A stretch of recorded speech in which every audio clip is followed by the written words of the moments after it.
The story of the 1969 Roosevelt Dime begins with the long legacy of the Roosevelt Dime series, which first entered circulation in 1946 as a tribute to President Franklin Delano Roosevelt, whose leadership during the Great Depression and World War II left an unforgettable mark on American history, and whose involvement in the March of Dimes campaign to fight polio made the choice of the dime denomination especially meaningful. By the time the 1960s arrived, the Roosevelt dime had already become one of the most familiar and trusted circulating coins in the United States, and the design created by John R. Sinnock had remained unchanged, carrying Roosevelt's profile on the obverse and a torch surrounded by an olive branch and an oak branch on the reverse representing liberty, peace, and strength.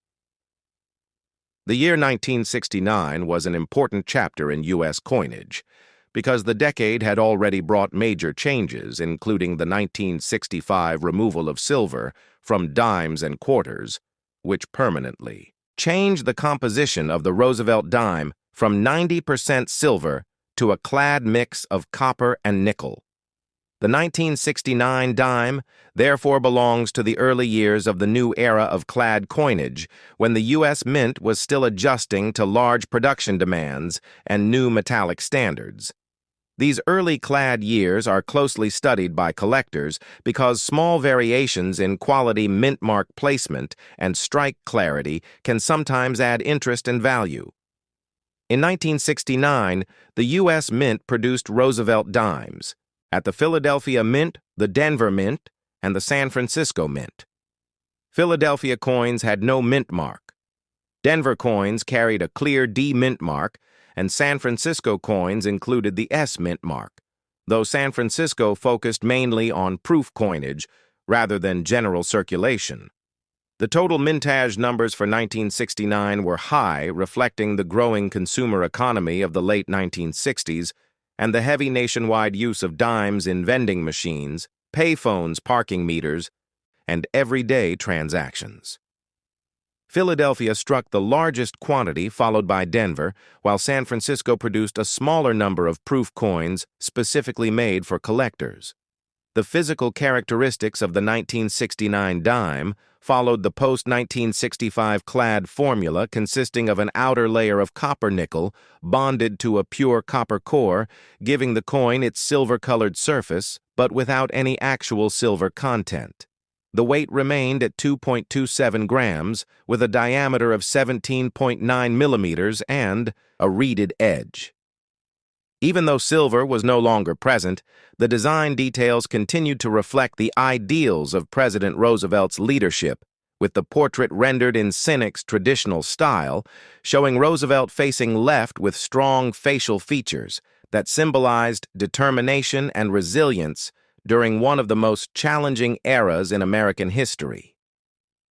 Collectors of the 1969 Roosevelt dime look closely at strike quality because the early clad coins sometimes show weak strikes, especially around the torch and branches on the reverse.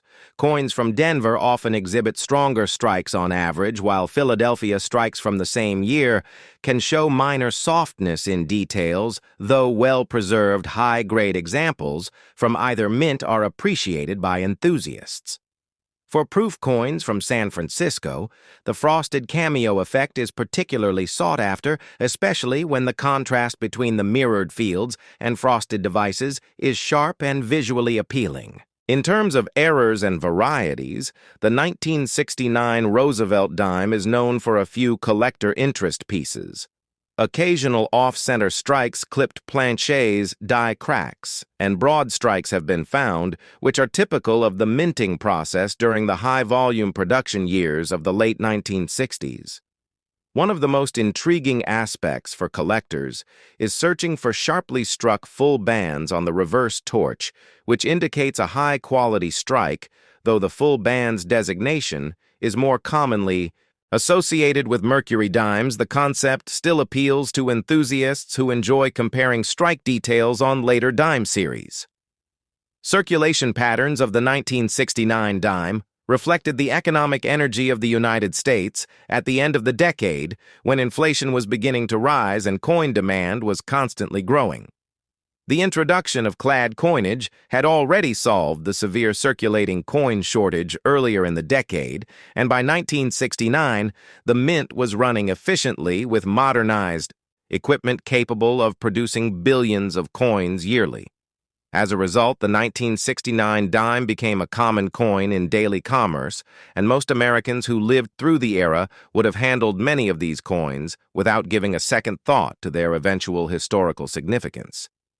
The long-term importance of the 1969 Roosevelt dime lies not only in its specific year of production, but in how it represents the evolution of American coinage technology, economic conditions, and public expectations. It stands at a moment when the mint had fully transitioned away from silver and was entering a technologically more advanced age of coin manufacturing. The dime itself continued to symbolize Franklin Roosevelt's leadership, humanitarian values, and the broader American spirit of unity and perseverance. Over time, as many 1969 dimes circulated heavily, they became worn, which makes uncirculated examples more attractive to modern collectors, especially those who build year-by-year Roosevelt dime sets. Proof versions from the San Francisco Mint remain popular for their craftsmanship and mirror-like surfaces, and they serve as an excellent contrast to the business strikes from Philadelphia and Denver. Today, the 1969 Roosevelt dime carries both historical and sentimental value, representing an era of change, progress, and national growth, while remaining a small but enduring piece of American everyday life. As we explore deeper into the history behind the 1969 Roosevelt dime, it becomes essential to understand the social and economic atmosphere in the United States during that period, because the environment in which a coin is minted often shapes its significance. The late 1960s were marked by political change, economic pressure, and cultural transformation. The mint had already faced coin shortages earlier in the decade as rising silver prices encouraged the public to hoard older coins containing precious metal. This problem reached a peak around 1964 and prompted the Coinage Act of 1965, which removed silver from the dime and the quarter. By 1969, the nation had fully adjusted to the new clad composition, and the public no longer viewed these coins as temporary replacements, but as the standard coinage of the modern era. The mint itself was undergoing improvements during these years. New high-speed presses increased the rate of production, allowing billions of coins to be struck annually. These machines handled the copper-nickel-clad layers more reliably than earlier equipment.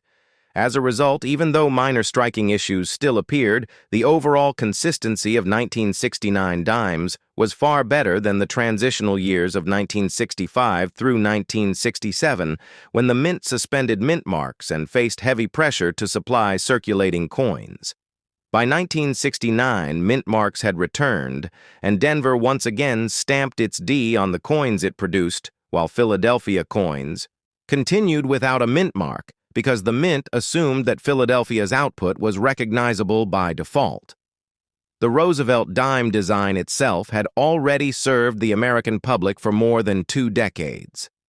Sculptor John R. Sinek had crafted the design quickly after Roosevelt's death in 1945 because the public and government wanted a rapid tribute to the president who had guided the nation through crisis.